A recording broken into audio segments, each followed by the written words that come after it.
Hello friends, mathematical वे में आप लोगों का बहुत बहुत स्वागत है। आई होप आप लोग बहुत अच्छे से होंगे। तो आज हम स्टार्ट करेंगे 3D, 3 डायमेंशनल कोऑर्डिनेट ज्योमेट्री, जिसमें कि हम 3D के बारे में सीखेंगे। तो चलिए हम वीडियो स्टार्ट करते हैं। वीडियो स्टार्ट करने से पहले मैं कहना चाहूंगी कि अगर आप मेरे चैनल पे नए हैं तो प्लीज चैनल को सब्सक्राइब कर लीजिए और बेल आइकन को भी प्रेस कर लीजिए, जिससे मेरे आने वाले वीडियोस का नोटिफिकेशन आप तक जल्द से जल्द पहुंच पाए। और वीडियो अच्छा लगे तो प्लीज लाइक करिए और अपने दोस्तों में इसे शेयर करिए। तो चलिए हम समझते हैं 3 डायमेंशनल कोऑर्डिनेट सिस्टम को। तो 3 डायमेंशनल कोऑर्डिनेट सिस्टम में हम क्या सपोज करेंगे कि एक स्पेस को सपोज करेंगे। उससे पहले हम क्या करते हैं, 2D थोड़ा हम रिवाइज कर लेते हैं, 2 डायमेंशनल रिवाइज कर लेते हैं। हमने क्या पढ़ा उसमें कि एक प्लेन को 2 लाइन जो है परपेंडिकुलरली डिवाइड करती है। इस तरह से हमने परपेंडिकुलरली डिवाइड करवा दिया, और जो हॉरिजेंटल लाइन है उसे हमने एक्स एक्सिस बोला, और जो वर्टिकल लाइन है उसे हमने वाई एक्सिस बोला। और जहां पे ये दोनों लाइन इंटरसेक्ट कर रही हैं उस पॉइंट को हमने ओरिजिन बोला, जिसका कोऑर्डिनेट होता है 0,0। अब ये 2D बन गया। अब ये जो लाइन है इस प्लेन को 4 पार्ट में डिवाइड किया। अब हम स्पेस के बारे में सोचते हैं। अब क्या होगा कि एक और लाइन हमारे पास आ जाएगा इस तरह से, जिसे हम क्या बोलेंगे, जेड एक्सिस बोलेंगे, जो कि इस पॉइंट पे आपस में तीनों जो लाइन होंगे आपस में म्यूचुअली परपेंडिकुलर होंगे। ये क्या होगा, ओरिजिन होगा। अब इस स्पेस में जो इसका ओरिजिन का कोऑर्डिनेट हो जाएगा वो क्या हो जाएगा, 0,0,0। अब इस स्पेस को ये तीनों जो लाइन है वो 8 पार्ट में डिवाइड करेंगे, टोटल 8 पार्ट में डिवाइड करेंगे। तो उस 8 पार्ट को हम क्या बोलते हैं, उस एक पार्ट को, 1 पार्ट जो हमारे पास आएगा उस पार्ट को हम क्या बोलते हैं, ऑक्टेंट बोलेंगे। अब हम क्या करते हैं कि अब हमारे पास आ गया ये इस तरह से, ये हमारे पास क्या हो गया, एक्स एक्सिस, ये हमारे पास हो गया वाई एक्सिस, और ये हमारे पास क्या है, जेड एक्सिस। ये हमारे पास है जेड एक्सिस। ये क्या है हमारे पास, ओरिजिन ओ, जिसका कोऑर्डिनेट है 0,0,0। अब हम सबसे पहले समझते हैं कि एक्स एक्सिस पे अगर हम कोई पॉइंट लेते हैं तो उसका कोऑर्डिनेट क्या हो जाएगा, स्पेस में एक्स एक्सिस पे कोई पॉइंट लेते हैं तो उसका कोऑर्डिनेट हमारे पास क्या आ जाएगा, तो जो एक्स डिस्टेंस होगा वही होगा, बाकी 0 होंगे, तो एक्स 0,0 हो जाएगा। इसी तरह से जब हम वाई एक्सिस पे कोई पॉइंट लेंगे उस पॉइंट का कोऑर्डिनेट हमारे पास क्या आ जाएगा, एक्स कोऑर्डिनेट 0 हो जाएगा, वाई हमारे पास वाई हो जाएगा, और जेड हमारे पास 0 हो जाएगा। इसी तरह से जेड कोऑर्डिनेट, हम जेड एक्सिस पे कोई कोऑर्डिनेट लेंगे तो वो कोऑर्डिनेट हमारे पास क्या आएगा, 0,0, जेड आ जाएगा। ये हमारे पास तीनों, इस तरह से हम किसी एक्सिस पे स्पेस के अंदर हम कोऑर्डिनेट को लेते हैं। तो अब हम सपोज करते हैं कि ये हमारे पास है एक्स एक्सिस, ये वाई एक्सिस और ये जेड एक्सिस। ये ओरिजिन हमारे पास है एक्स एक्सिस, वाई एक्सिस और जेड एक्सिस। तो यहाँ पे हम देखते हैं कि अब इस स्पेस के अंदर कोई पॉइंट हम लेते हैं P।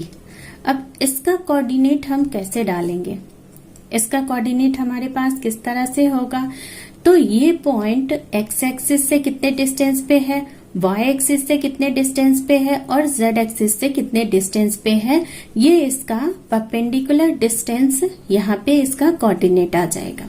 जैसे ये एक्स एक्सिस पे ये एक्स एक्सिस पे मान लेते हैं हम कि ए डिस्टेंस पे है, और वाई एक्सिस पे ये मान लेते हैं कि बी डिस्टेंस पे है, और जेड एक्सिस पे ये इस तरह से कितने डिस्टेंस पे है, जेड एक्सिस पे ये सी डिस्टेंस पे है। इस तरह से हम ले लेते हैं,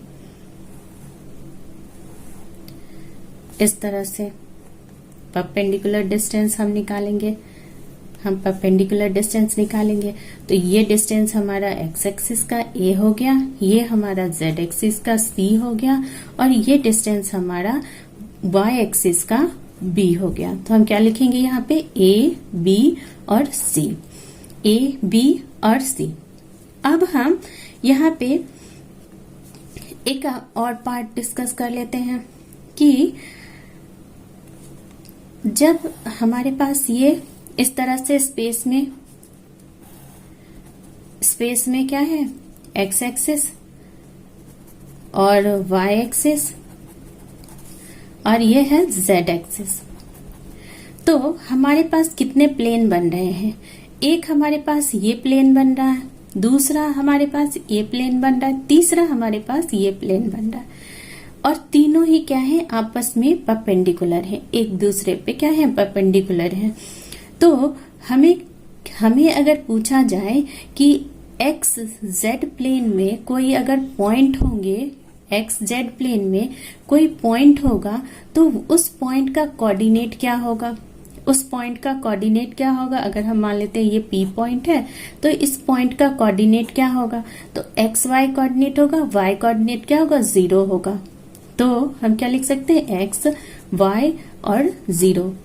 फिर अगर एक्स वाई प्लेन में लेना हो तो क्या हो जाएगा, एक्स वाई प्लेन में यहाँ पे जेड एक्स प्लेन है, जेड एक्स प्लेन है, तो वाई कोऑर्डिनेट 0 हो जाएगा और ये जेड कोऑर्डिनेट होगा। अब एक्स वाई कोऑर्डिनेट क्या, एक्स वाई प्लेन में क्या हो जाएगा, इस प्लेन में कोई पॉइंट हम क्यू लेते हैं, तो इसका कोऑर्डिनेट हमारे पास क्या आ जाएगा, इसका कोऑर्डिनेट एक्स और वाई होगा और जेड कोऑर्डिनेट 0 होगा। सिमिलरली इसका हम आर ले लेते हैं, तो इसका कोऑर्डिनेट हमारे पास क्या आ जाएगा, जेड वाई है, तो एक्स कोऑर्डिनेट 0 आ जाएगा, तो एक्स, और ये क्या हो जाएगा, वाई और ये जेड हो जाएगा। अब हमारे पास एक और है कि हमें अगर कहे कि इक्वेशन ऑफ प्लेन निकालना है, इक्वेशन ऑफ प्लेन, हम एक्स वाई प्लेन दे देते हैं, एक्स वाई प्लेन। तो एक्स वाई प्लेन का इक्वेशन हमारे पास क्या आ जाएगा, एक्स वाई प्लेन, तो एक्स वाई प्लेन है तो z इक्वल टू 0 हो जाएगा। इसी तरह से अगर y z प्लेन है तो क्या हो जाएगा, x इक्वल टू 0 हो जाएगा। इसी तरह से एक्स जेड अगर प्लेन है तो y इक्वल टू क्या हो जाएगा, 0। ये इसके क्या हो जाएंगे, इक्वेशन हो जाएंगे। अब कह रहा है कि अब इस पॉइंट, अगर हम ये पॉइंट लेते हैं क्यू पॉइंट लेते हैं, तो हम क्या कह सकते हैं, एक्स जेड प्लेन से क्यू पॉइंट जो है कितने डिस्टेंस पे है, क्यू पॉइंट का एक्स जेड प्लेन से डिस्टेंस निकालना है, तो सीधा क्या हो जाएगा, y डिस्टेंस हो जाएगा। तो हम क्या लिख सकते हैं कि यहाँ पे डिस्टेंस ऑफ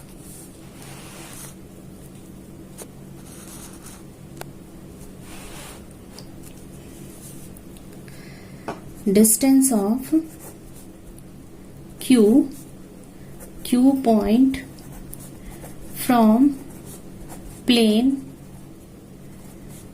एक्स जेड से, तो क्या हो जाएगा, y डिस्टेंस, इसका डिस्टेंस हो जाएगा, डिस्टेंस क्या हो जाएगा, y डिस्टेंस होगा।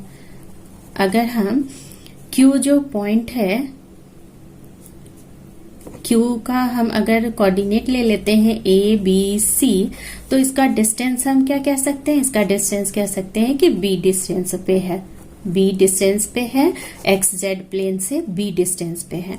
सिमिलरली अगर हमें बोला जाए कि वो z और y प्लेन से कितने डिस्टेंस पे है, z और y प्लेन से कितने डिस्टेंस पे है, तो जो x डिस्टेंस उसका होगा वही क्या हो जाएगा, वही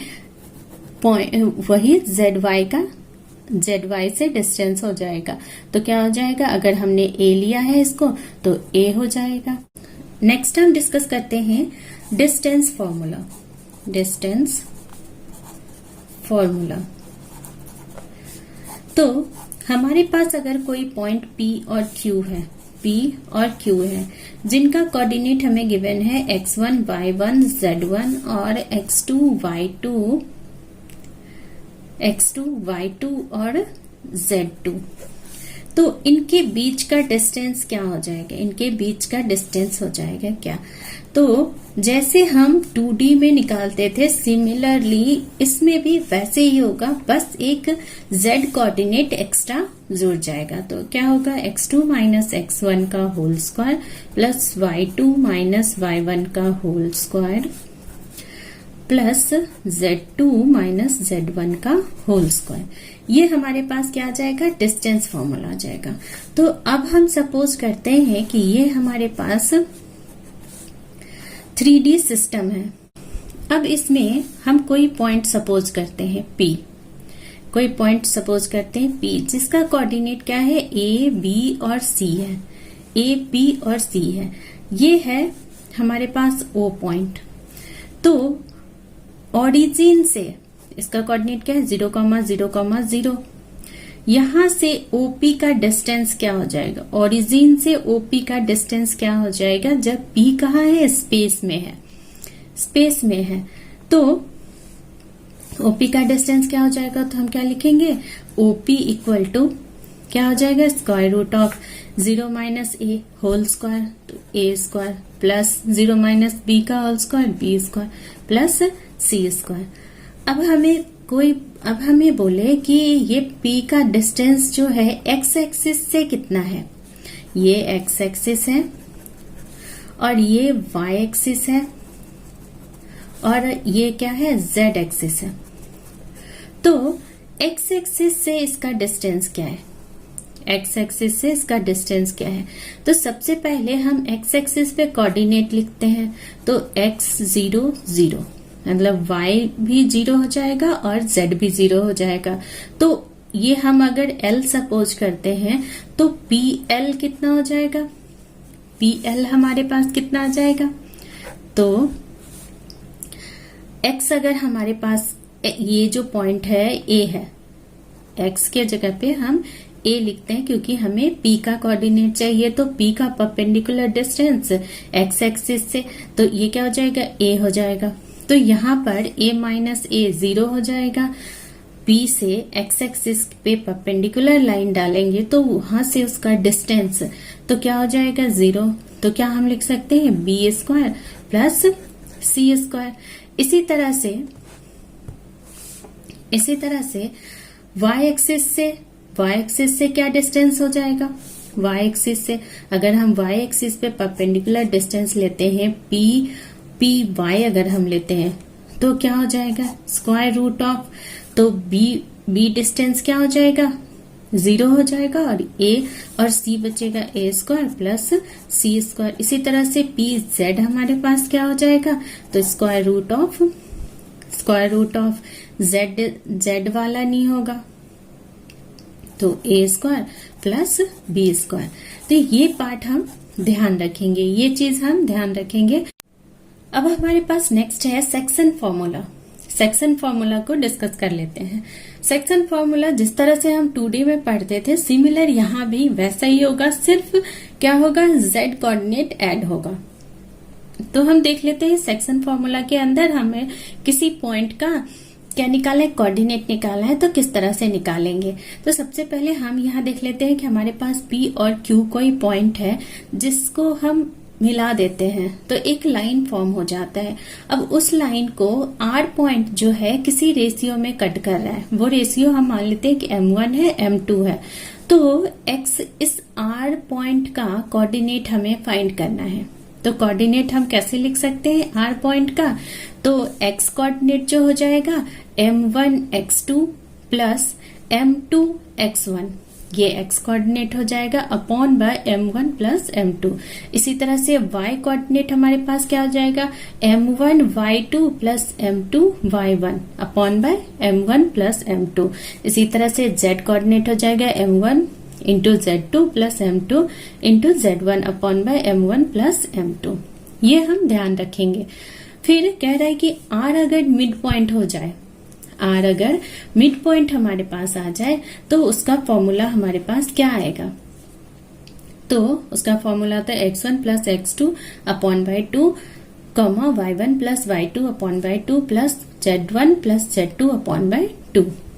फिर हमारे पास है कि कोऑर्डिनेट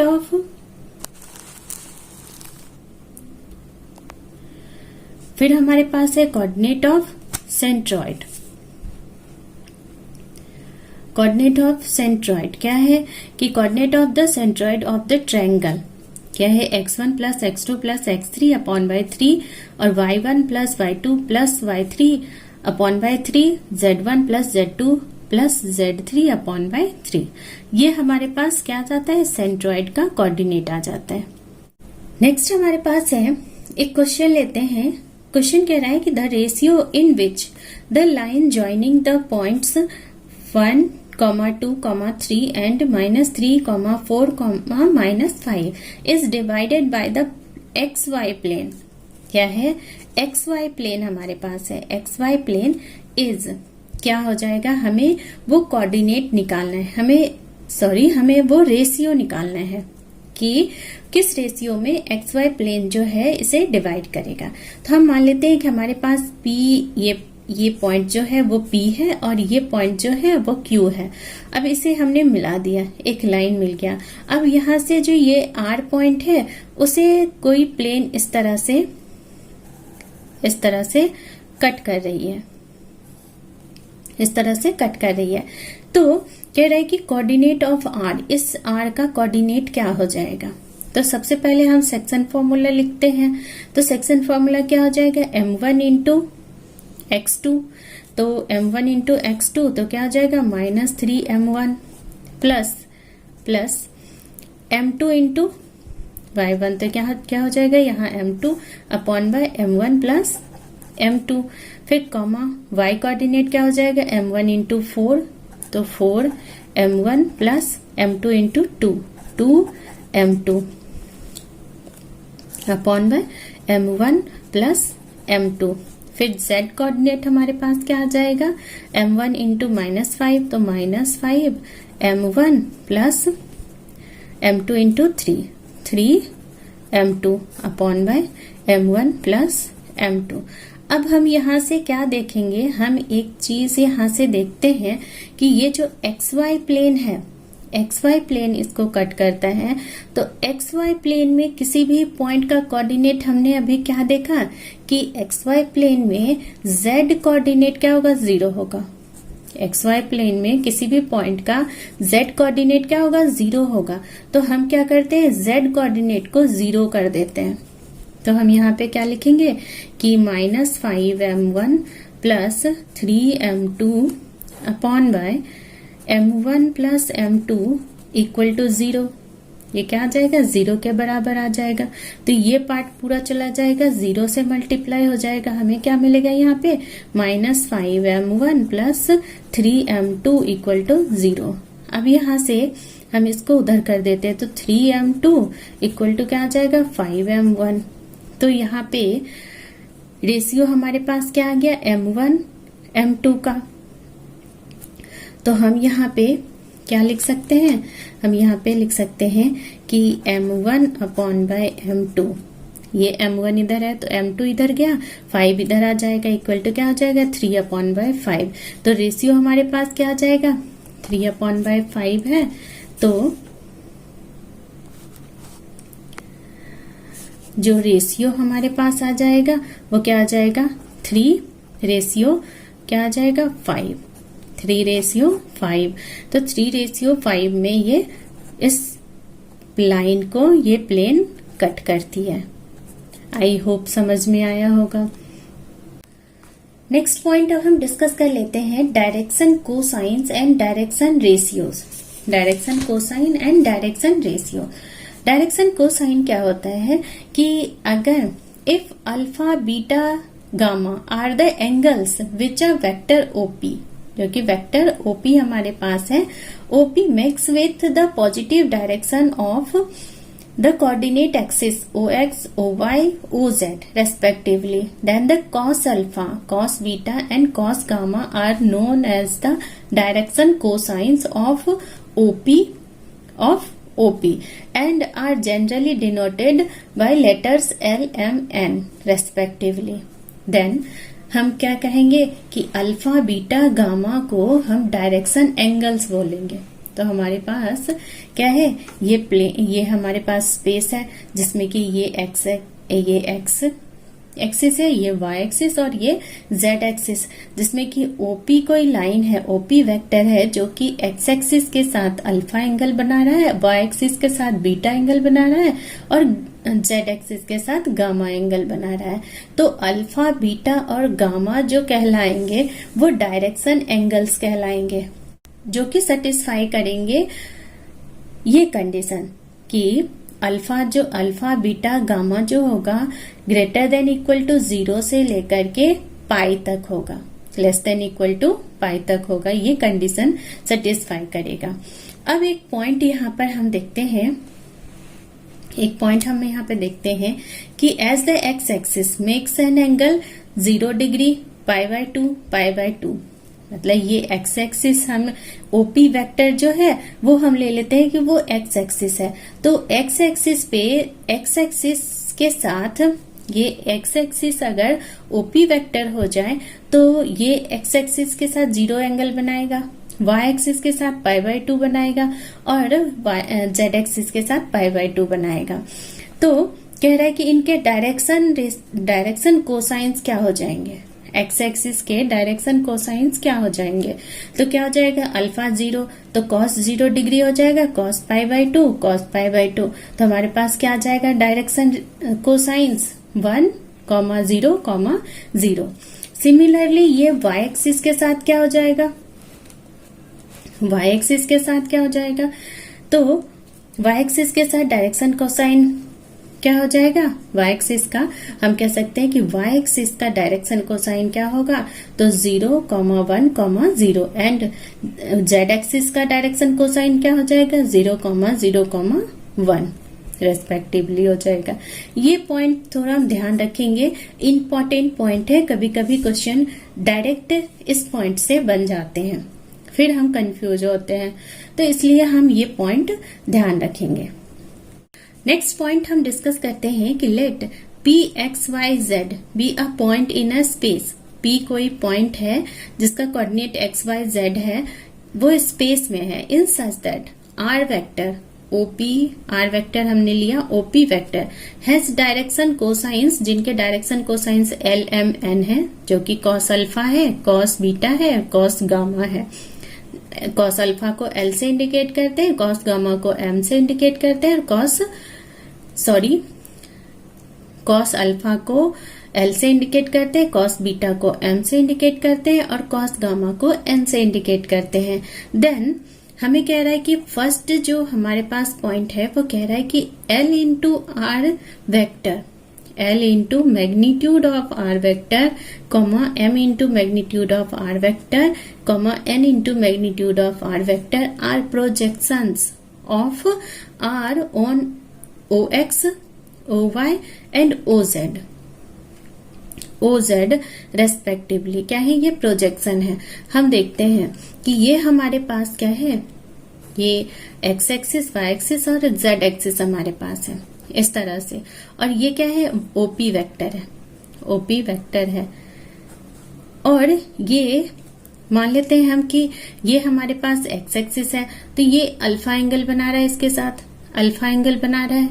तो ये जो हमारे पास ये वेक्टर है वो आर वेक्टर ले लेते हैं।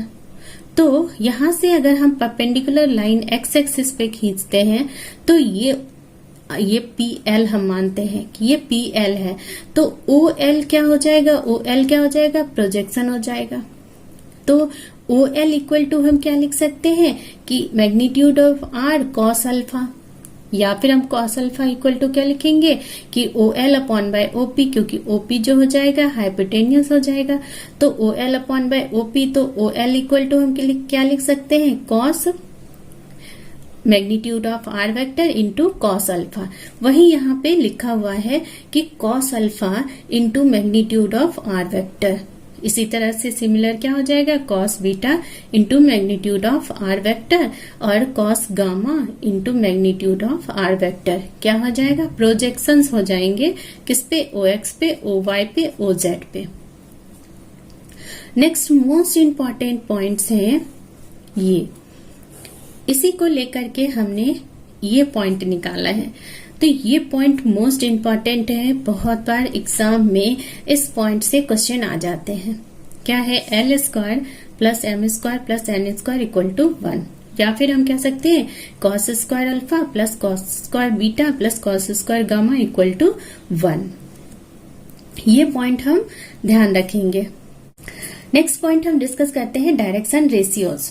डायरेक्शन रेशियोज कह रहा है कि late L, M and N be the direction cosines of a vector R and A, B and C be three numbers such that A, B, C are proportional to L, M and N। ये किसके direction cosines के proportional होंगे, ये A, B, C। Therefore L upon by A equal to M upon by B equal to N upon by C equal to, अगर हम कोई constant suppose करें K, तो उसको हम ऐसे लिख सकते हैं कि L, M, N इक्वल होगा multiples of A, B, C, K multiples of A, B, C। तो हम उसको हम क्या कह सकते हैं कि A, B, C जो है वो डायरेक्शन रेशियोज कहलाएंगे, डायरेक्शन रेशियोज कहलाएंगे। तो हम एक एग्जाम्पल देखते हैं कि अगर हमारे पास डायरेक्शन कोसाइंस गिवन है, ये हमारे पास क्या है, डायरेक्शन कोसाइंस है। तो जैसे कि 1 upon by root 3 minus 1 upon by root 3 1 upon by root 3 are direction cosines of a vector R, then its direction ratios क्या हो जाएंगे, डायरेक्शन रेशियोज ये पार्ट हो जाएंगे। तो 1 माइनस 1 1 क्या हो जाएंगे, डायरेक्शन रेशियोज हो जाएंगे। अब हम ये नहीं कह सकते कि -1 1 और -1 जो होंगे इसके डायरेक्शन रेशियोज नहीं होंगे, ये भी हो सकते हैं इसके direction ratios.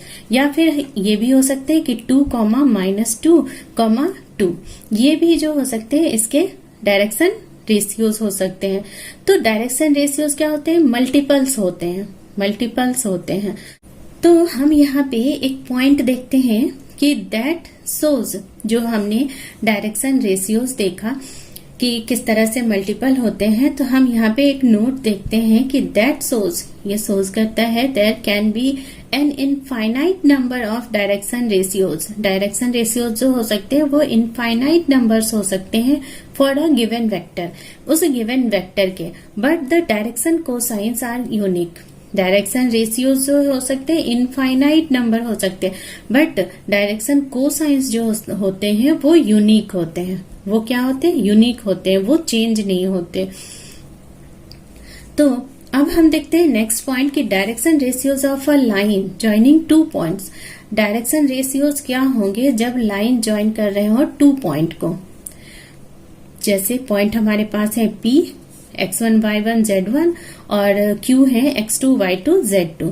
Then direction ratios क्या हो जाएंगे, p q क्या हो जाएगा। जैसे हम वेक्टर में हमने देखा था कि पोजीशन वेक्टर हम जैसे निकालते हैं, सिमिलरली यहाँ पे डायरेक्शन रेशियोज निकालते हैं। कैसे, तो x2 minus x1 y2 minus y1 और z2 माइनस z1, इसको इस तरह के ब्रैकेट में भी हम दिखाते हैं।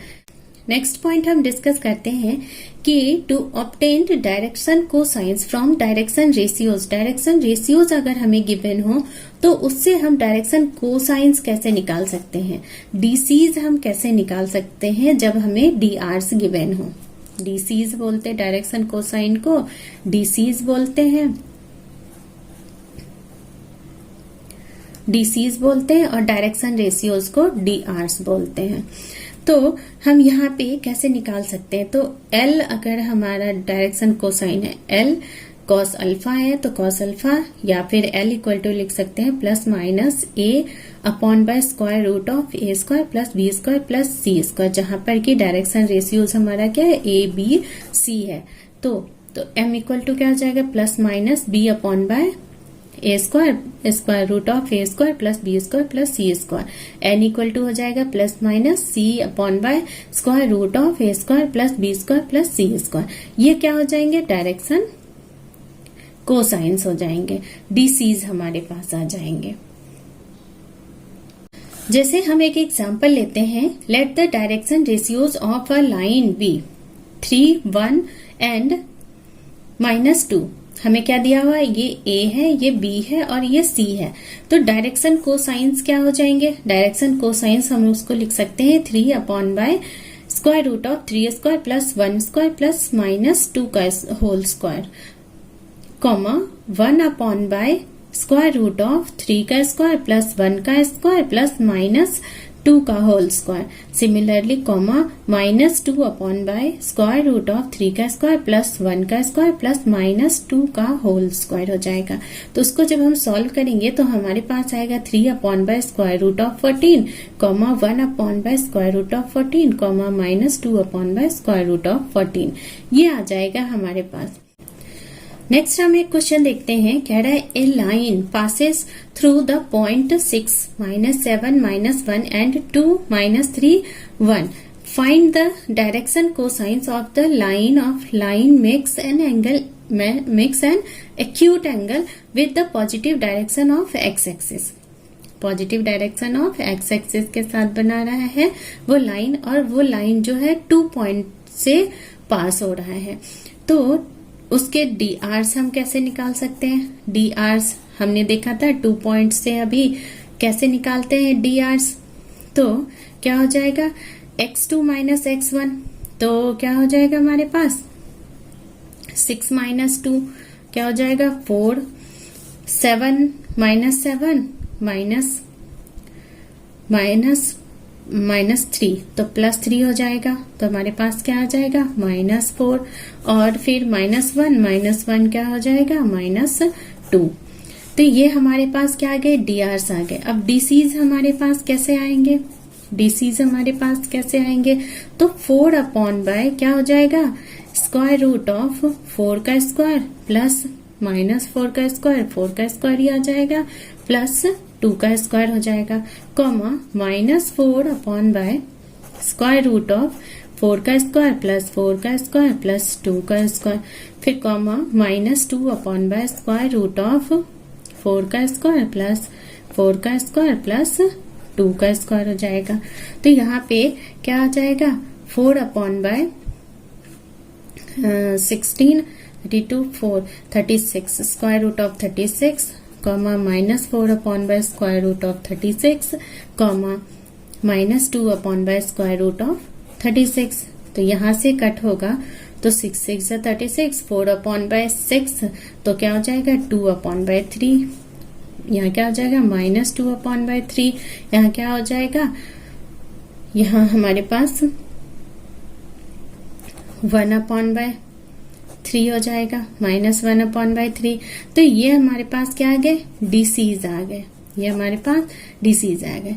आई होप ये डीसीज निकालना अच्छे से समझ में आ गया हो। नेक्स्ट हम एक और क्वेश्चन देखते हैं, कह रहा है the angle between a line with direction ratios proportional to 2 to 1 and line joining 3, 1, 4 2 points को लाइन ज्वाइन कर रही है। कौन कौन ये कोऑर्डिनेट इसके हैं, 3, 1, 4 और 2, 7, 2 और 12। तो हमारे पास कह रहा है क्या, एंगल फाइंड करना, हमें एंगल फाइंड करने के लिए कह रहा है। तो एक तो हमें डी आर्स गिवन है,